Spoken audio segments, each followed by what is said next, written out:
Mel Tucker spoke at Big Ten Media Days. He talked about defense, lessons learned, the quarterbacks, all sorts of stuff. We get into all that. And yes, hey, as it stands right now, Michigan State versus Michigan for the first time will be under the lights in Spartan Stadium. And yeah, against all odds, a very basic quote from Mel Tucker got their fan base upset. Let's go. You are Locked On Spartans, your daily podcast on the Michigan State Spartans, part of the Locked On Podcast Network, your team every day.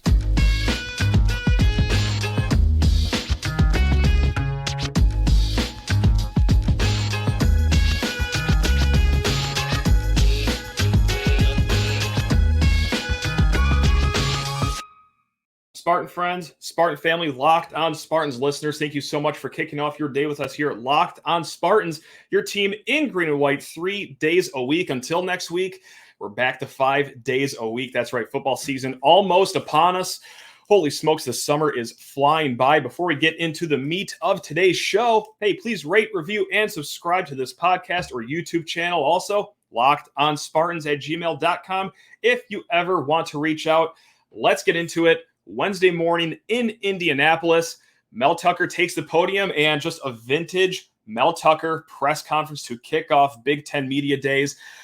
Nothing outlandish, all right? Nothing that's going to grab a national headline, which, is a trap that we see a lot of coaches go into at their conference media days. And more importantly, for a vintage Mel Tucker performance, really sharp suit. I got to say, a nice green plaid suit. So way to rock that like a champion, Mel. All right, so he had his opening statement. And again, nothing too flashy, but there were some things that we could take out of this little 12-minute press conference appearance from Mel Tucker. Quote, "We have a very hungry, focused, and determined team."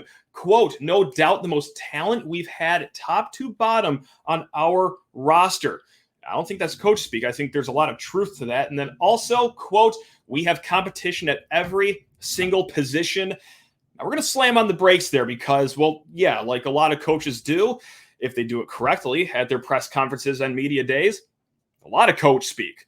Tons of coach. So much coach speak, it'll make your face turn green and you're looking for the nearby trash. But hold on now. When he says there's a battle at every position group, is he actually telling the truth here? Let's take a look at that right now. I think for the offense, I think that is 100% spot on. A good way to look at things because, hey, is there a battle at the quarterback position?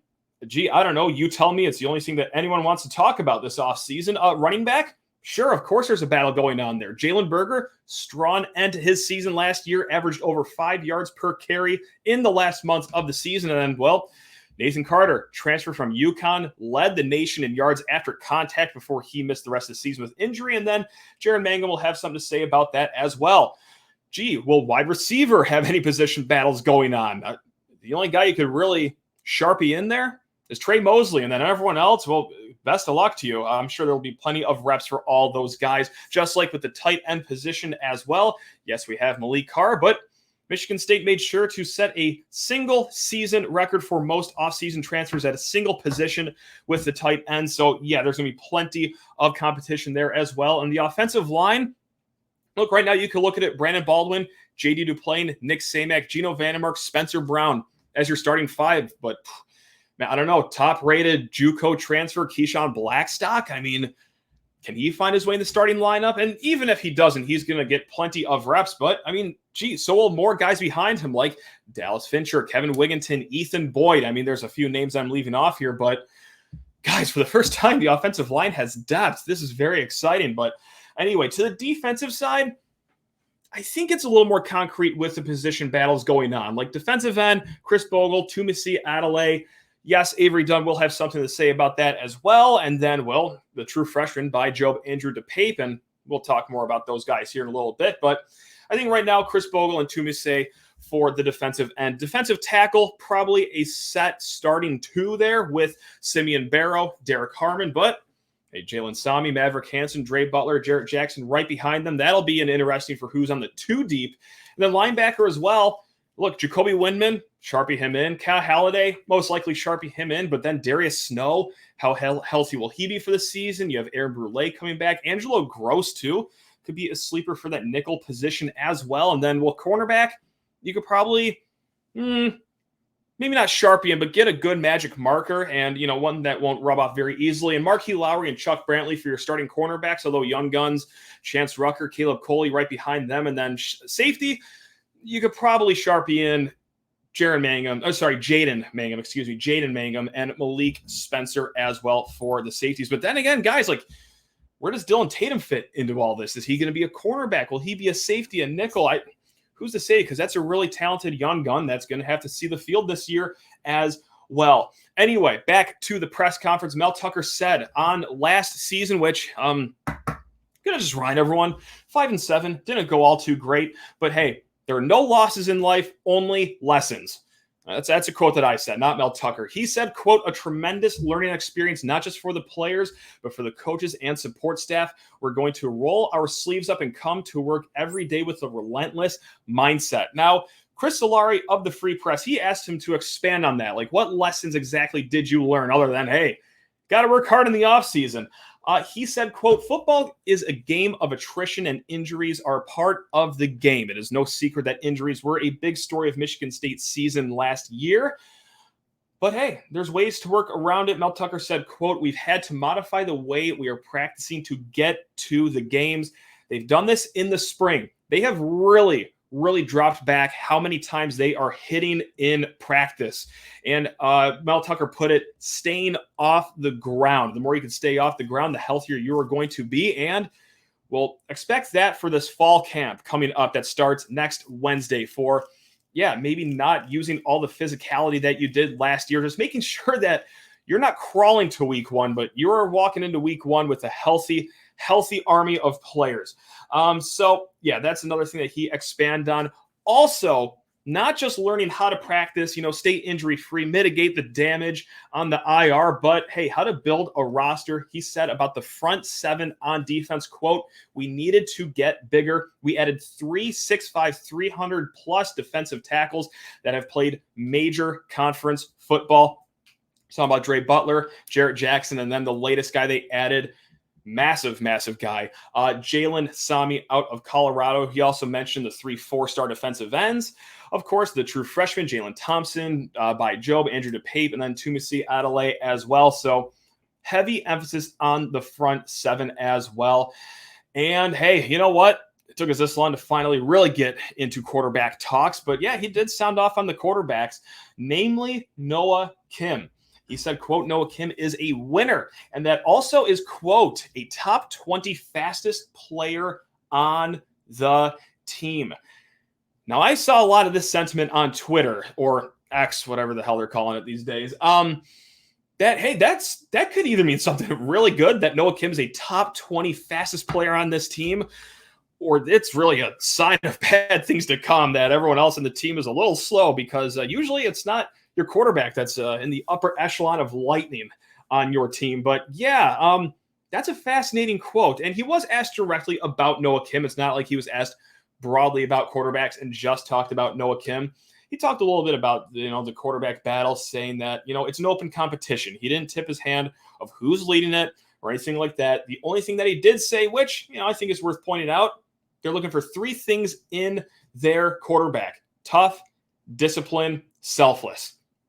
So whoever takes that week 1 snap against Central, or, kind of like what we expect, maybe, this opinion is subject to change as the fall camp goes on, but this could be a battle that goes into, week 2 of the season. I think that they'll want to tidy things up, have a bona fide starter named by that Washington game in week 3, but that's what they're looking for. A little bit of toughness, a lot of bit of discipline, and also selflessness as well. Now, that's not all that Mel Tucker talked about here at his media day. We're going to get into team chemistry stuff. Yes, he did sound off on our favorite topic, the Penn State game at Ford Field. But first, hey, I just need to talk your ear off about LinkedIn Jobs. Gang, these days, every new potential hire can feel like a high-stakes wager for your small business. You want to be 100% certain that you have access to the best qualified candidates available, and that's why you have to check out LinkedIn Jobs. LinkedIn Jobs helps you find the right people for your team faster and for free. That's my favorite part. So it's so easy that, quite frankly, even I can do it. And if I can do it, well, Lauren knows that you could do it as well. Just add your job, the purple hashtag hiring frame, to your LinkedIn profile, and spread the word that you are hiring. It is why small businesses rate LinkedIn Jobs #1 in delivering quality hires versus leading competitors. LinkedIn Jobs helps you find the qualified candidates you want to talk to faster. So what are you waiting for? Post your job for free at linkedin.com/lockedoncollege. That is linkedin.com/lockedoncollege to post your job for free. Terms and conditions. You got that right. They apply. Back into the mix here for Mel Tucker's Big Ten Media Day extravaganza. Also in his opening statement talked about how, hey, this team has never had stronger chemistry than they have going into this season. A lot of bonding over the offseason. And he was asked to expand on that by Paul Bunyan of Spartans Illustrated. That's right. Go subscribe, Spartans Illustrated. And he named, dinners, dodgeball tournaments, which, God, I hope you have the quarterback on your team for those. Anyway, kickball games, movies, team building exercise, and, outside firms coming in, hosting some events as well for them. Now, I do want credit for not making hopefully the kickers didn't kick every ball out of bounds in the kickball tournaments joke. We're working on growth here. That's right. We're trying to go into the season with optimism. So I want credit for that. Anyway, the team chemistry said it's important, obviously, for all your guys to get to know each other, not just on the field, but off the field as well, specifically for those incoming players, whether they're transfers, whether they are incoming freshmen. So, yes, quote, our team is closer than they've ever been. Got the warm fuzzies going into this year as well. Not only are we chopping, not only are we going into this with a relentless attitude, but we got guys that like each other more than they've ever had going into a season. Gotta love media days. Anyway, hey, that's right. We're going to talk about our favorite topic right now, the Penn State game moving to Ford Field, the topic that I've been more passionate about than, God, anything else that I could think of in the last year or two. And then, a lot of you guys as well. Mel Tucker said, hey, he's fired up about the recruiting advantages. They obviously want to put an emphasis on Detroit recruiting. If you're going to recruit any part of the state, well, might as well make it Detroit, but also playing in front of a large alumni base. And this is something that we've talked about. I mean, this is where more MSU alumni are than in any other part of the state, let alone the country. So, of course, Mel Tucker wasn't going to go up there and say, I don't know, I don't really like it so much. Yeah, he's a cheerleader for it. Kind of because he has to be, but all the reasoning that he did add as well seems to check out. James Franklin, also one of the coaches that spoke at Media Day today, he likes the advantage of being able to play indoors, especially that late into the fall. It's going to be a little closer to Penn State's campus as well, but still, it's like a 6-hour drive for them. So we'll see how many Penn State fans actually show up for that game. In the wake of all the Northwestern stuff and now the Minnesota stuff, well, he was asked about what's going on with hazing and all that stuff. Have anything to say about what you're doing over at your little program? And Mel Tucker said, yeah, we have an anti-hazing policy in place. We're going to reiterate it with the team before hitting fall camp coming up next Wednesday. That goes without saying. Now is probably as good of a time as ever to really hammer home, we don't do hazing. Not even if you think it's barely sort of somewhat hazing. Also, Stephen Brooks, he tweeted this as well, said that they are going to continue some of the safety and contact limitations they implemented in spring ball. We talked about this earlier, so this is just a more direct quote backing that up. It's clear that last year's rash of injuries shaped up a lot of the thinking this offseason. Speaking of those two things, hazing, staying injury-free, what's going on in Minnesota over there, PJ Fleck? There's been a report that, yes, there has been some hazing issues going on over there ever since he took over in 2017. And, well, also, more damning, maybe. It depends. I'm not going to split hairs of what actually is worse because both are not good. But a lot of accusations of Fleck and the staff rushing guys back from injury, whether it being direct, like, hey, you're playing, or making it really uncomfortable on the player, being like, hey, are you really that hurt? You can't tough it up. And then getting back on the field way too early. Again, I'm not going to be naive and say that's a Minnesota-specific problem. But, man, between hazing and that, it might be a good time to tighten things up. And it looks like Mel Tucker has a grasp on that. Speaking of, just scandal, too, and all that stuff. I mean, it's been a fascinating stretch here for the Big Ten because, yes, you have Minnesota, you have Northwestern, and we're just going to go off the cuff here. You have, the Michigan and Jim Harbaugh thing. He's going to be suspended for 4 games. I think they're negotiating or stuff like that. And If you talk to anyone in that fan base, it's because he bought a recruit a cheeseburger. That's right. That's literally the only thing he did.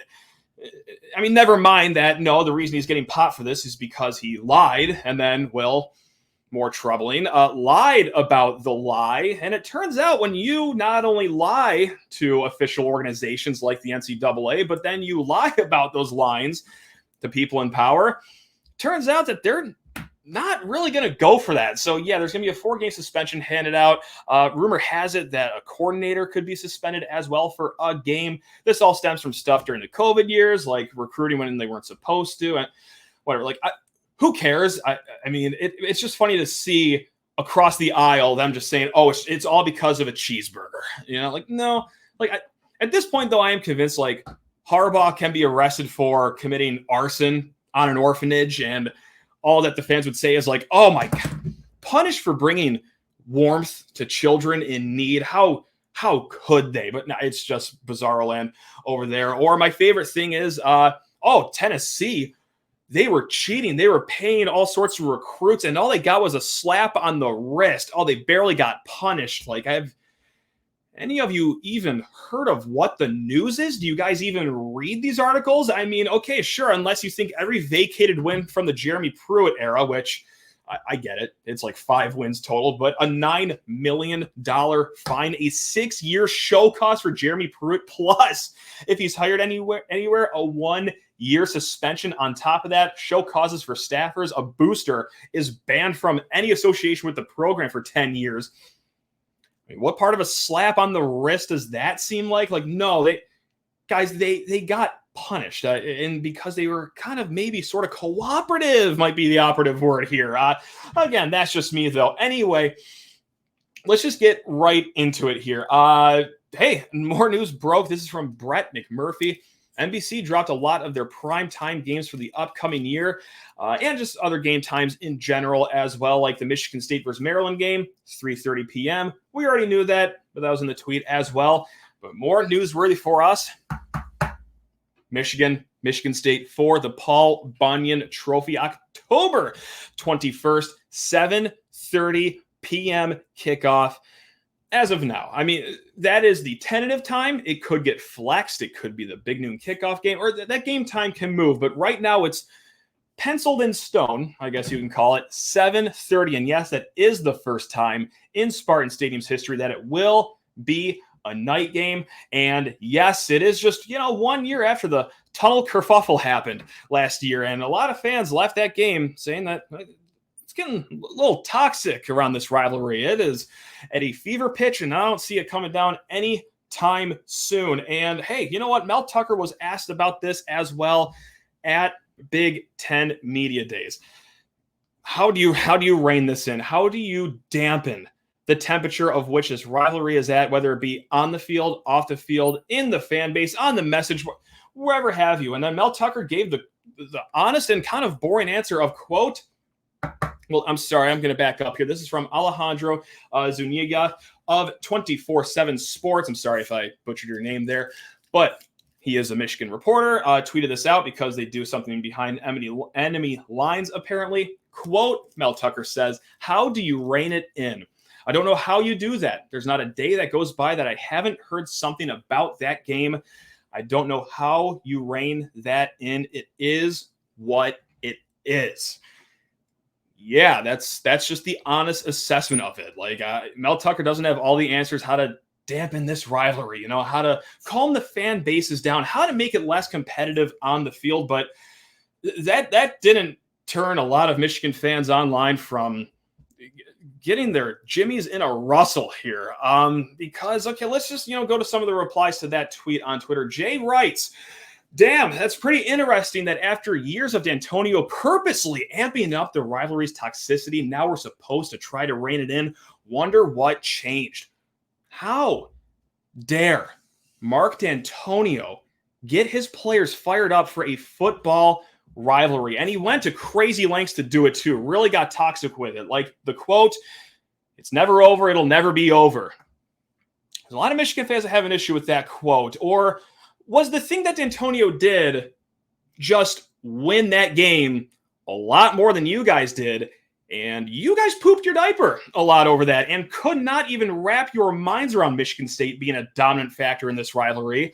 I think it was just that being what has changed and made it so toxic. But you know what? We're going to answer the question. What else has changed? I don't know. You had a quarterback cutting wrestling promos saying that we're going to smash them before the game last year. Or, hey, you know what? How about the alumni players with losing records to Michigan State? Thank you, Taylor Lewan or Jordan Lewis or any of you oddballs that couldn't string together even 2 wins against Michigan State, just running your mouths before every single game.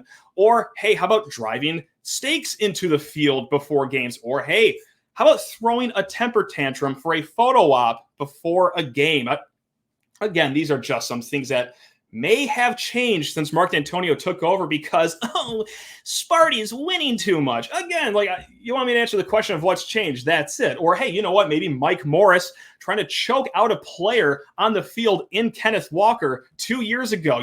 That might stick out a little bit here or there. Or, you know what? Hey, how about instead of celebrating on the field with your team, running into the tunnel into the opposing team that just lost a highly emotional game? And yes, it was horrible.